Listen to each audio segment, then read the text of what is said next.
So hello guys, कैसे हो आप सभी लोग। Welcome back to another game play video. तो आज हम खेलने जा रहे हैं GTA 5। तो जैसा कि आपको पिछले एपिसोड में याद होगा कि हमने ब्लास्ट या टूटी फूटी कार्स को लाकर साइमन को दिया था। 2 कार्स लाकर हमने साइमन को दी थी। तो उसने इन दोनों कार्स को रिपेयर कर दिया है। जो पहली वाली गाड़ी हमने साइमन को दी थी ना, वो यही वाली थी और उसने इसे रिपेयर अच्छी तरीके से कर दिया। और जो दूसरी गाड़ी थी वो कह रहा है कि बस उसमें थोड़ा सा और रिपेयरिंग का काम बाकी है और वो उसे रिपेयर कर देगा। तो अभी हम इस कार को बैनी के पास लेकर जाएंगे। तो अब आप सोच रहे होंगे कि क्यों हम इस कार को बैनी के पास लेकर के जाएंगे। तो इसका रीज़न ये है कि साइमन जो है वो सिर्फ कार रिपेयर करता है, उसे मॉडिफाई नहीं करता है। और जो बैनी है वो कार काफ़ी तगड़ी मॉडिफाई करता है और उसने अपना भी एक मॉडिफिकेशन का गराज खोल रखा है।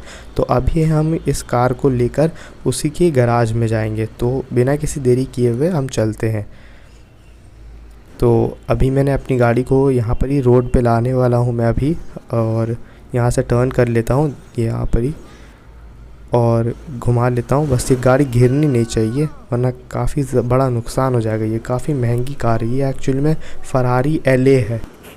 ये गाड़ी जो है साइमन कह रहा था काफ़ी रेयर होती है, लेकिन उस बंदे ने लगता है अनजाने में इस गाड़ी को मुझे बेच दिया। और उसे अगर ये पता रहता कि ये गाड़ी इतनी रेयर है और इतनी महंगी बिकती है तो वो इस कार को नहीं बेचता।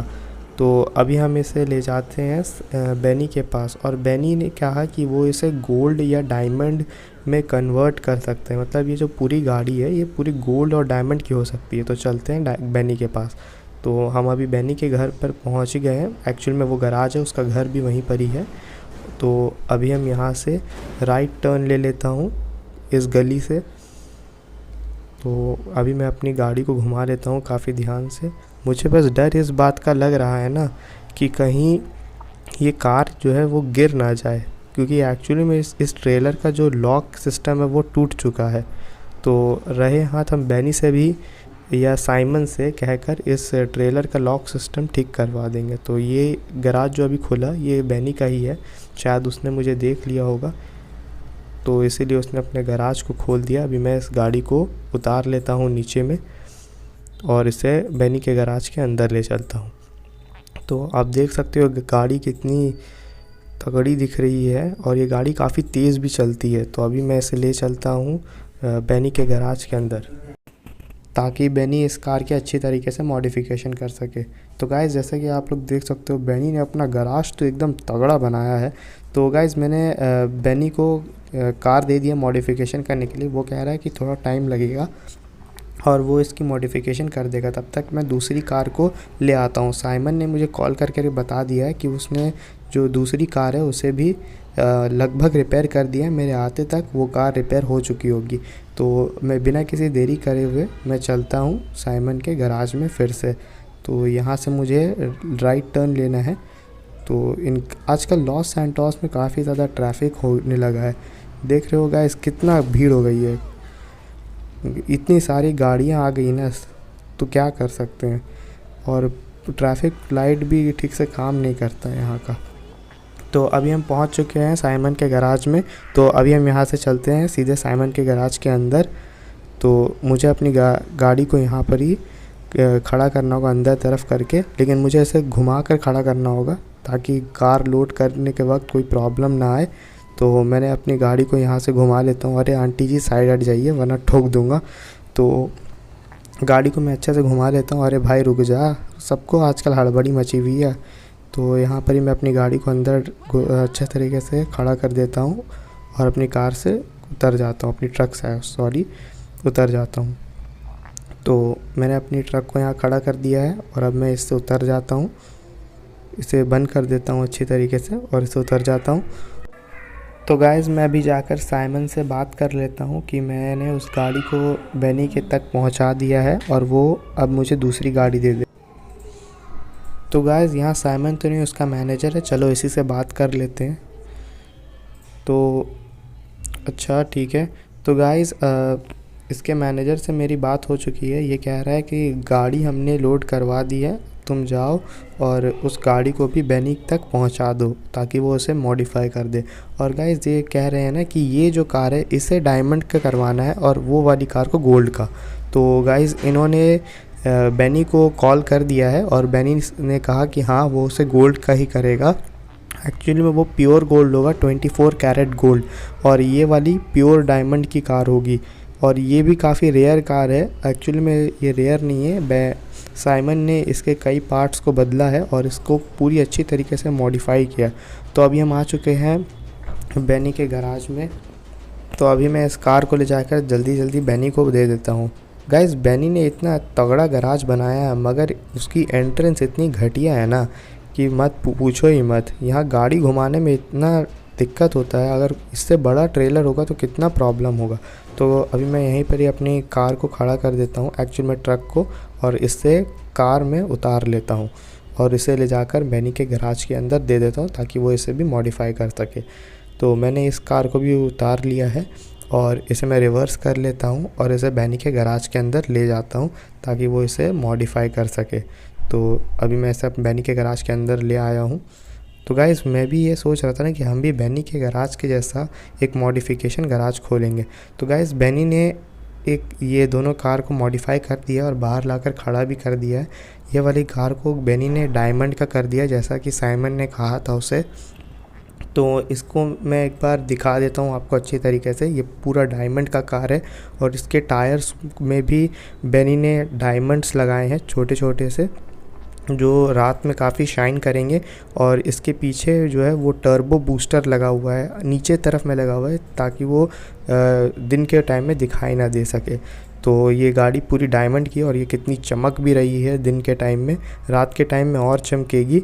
और ये वाला गोल्ड का है, पूरा 24 कैरेट गोल्ड है।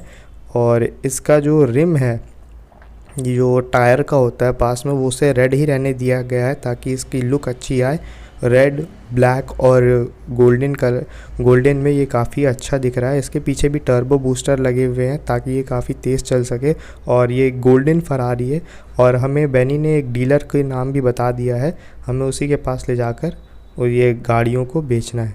और जो सामने वाला ट्रक है ये वाला, इसी में हमें इन दोनों कार्स को ले जाना है ताकि कोई भी डैमेज ना हो। तो अभी हम हाईवे में आ चुके हैं कार्स को लेकर और हम बिना किसी देरी किए हुए चलते हैं सीधे उस डीलर के पास। और ये जो ट्रक है इसकी ख़ास बात ये है कि अगर कोई भी टक्कर होती है या हमारा किसी भी तरीके का एक्सीडेंट होता है तो अंदर में जो कार्स हैं उसे बिल्कुल कोई डैमेज नहीं होगा।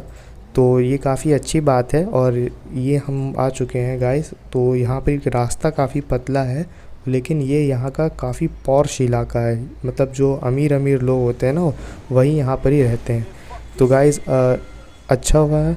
तो अभी मैं यहाँ पर टर्न ले लेता हूँ एक और सीधा चलता हूँ। तो यहाँ पर जो देख रखते हो कैसे अजीब अजीब पेड़ भी लगे हुए हैं पिंक कलर के, तो काफ़ी अच्छे लग रहे हैं। हम भी अपने घर में सोच रहे हैं कि ऐसी एक पेड़ लगवाएंगे। तो अभी मैं यहाँ से सीधा जाता हूँ, बस इसका घर आ ही गया लगभग। और यहाँ पर रास्ता इतना पतला है ना कि एक्सीडेंट होने का चांस बहुत ज़्यादा हो जाता है, बढ़ जाता है। तो यहाँ से मैं अभी आगे चलता हूँ और यही वाला वो घर है उसका। तो अभी मैं अपनी ट्रक को, एक्चुअली में ये कार्गो ट्रक है, तो इसे मैं ले जाकर यहाँ साइड में खड़ा कर देता हूँ ताकि ये जैम ना लगे। तो अभी मैंने अपने कार्गो ट्रक को यहाँ खड़ा कर दिया है। अभी मैं उससे उतर जाता हूँ और जो दोनों कार्स हैं उसे बाहर निकाल लेता हूँ। तो गाइज़ ये यहाँ का ओनर है, तो मैं इससे बात कर लेता हूँ कि मैं दोनों गाड़ी को कहाँ ला के खड़ा कर सकता हूँ। तो मैंने इसे बता दिया है, बात करता हूँ। तो गाइज़ मेरी इससे बात हो चुकी है। ये कह रहा है कि जो दोनों कार्स हैं उसे तुम यहीं पर ही लाकर पार्क कर दो, ये थोड़ा उस कार को देखेगा कहीं उसमें कोई डेंट वेंट तो नहीं है, और फिर वो हमें पेमेंट दे देगा। तो मैं अभी तुरंत बाहर जाता हूँ और दोनों कार्स को फटाफट अंदर लेकर के आ जाता हूँ। तो अभी मैं अपनी ट्रक में जाकर बैठता हूँ और पीछे का जो ट्रंक है, ये जो दरवाज़ा देख रहे हो, इसे खोल देता हूँ। तो अभी मैं अपनी ट्रक के अंदर बैठ जाता हूँ और पीछे का ट्रंक को मैं खोल देता हूँ। तो गाइज़ मैंने दोनों कार्स को उतार लिया है। ये गोल्डन वाली कार को मैं पहले अंदर ले जाता हूँ। तो मैं इस पर बैठ चुका हूँ और मैं इसे अभी अंदर ले जा रहा हूँ और इसे मैं यहीं पर ही खड़ा कर देता हूँ। और वो डायमंड वाली कार को भी मैं ले आता हूँ, नहीं तो फिर कोई बाहर से चोरी कर लेगा, काहे कि वो गाड़ी बहुत महंगी है। सबसे महंगी कार जो है वो यही वाली है, ये 5 मिलियन डॉलर्स की है, और जो वो गोल्डन वाली है वो 4 मिलियन डॉलर्स की है, क्योंकि डायमंड ज़्यादा महंगा होता है ना गाइस, इसीलिए ये ज़्यादा कॉस्टली है। और गोल्ड डायमंड के कंपेयर में काफ़ी सस्ता होता है। एक्चुअली में तो दोनों महंगी कार है, मगर जो डायमंड वाली कार है वो ज़्यादा कॉस्टली होती है, और क्योंकि डायमंड को काटना काफ़ी मुश्किल होता है, और जो गाड़ी का शेप है उसके हिसाब से काटा जाता है। तो यहाँ पर ये इसका शायद भाई है, ये भी इस कार को देख रहा है। तो अभी मैं इस गोल्ड वाली कार को भी लाकर यहीं पर ही खड़ा कर देता हूँ। तो सर लीजिए, अच्छे तरीके से देख लीजिए, दोनों कार्स में बिल्कुल भी डेंट नहीं है और ना ही किसी तरीके का स्क्रैच आया है, क्योंकि हमने इतनी संभाल कर इस गाड़ी को लाया था इस यहाँ तक। तो गाइज़ इसने हमें पेमेंट कर दी, और ये कह रहा है कि कार्स में तो जो कार्स हैं उनमें कोई भी स्क्रैच या डेंट तो नहीं है, और ये कह रहा है कि अगली बार भी ये हमें ही ऐसी ऑर्डर्स देगा। इसके पास और भी बहुत सी कार्स हैं मॉडिफाई करने के लिए। तो अगर आपने यहाँ तक का ये वीडियो देखा है तो चैनल को सब्सक्राइब कर दीजिए, वीडियो को लाइक कर दीजिए, और बेल आइकन प्रेस करना बिल्कुल मत भूलिएगा। Thanks for watching.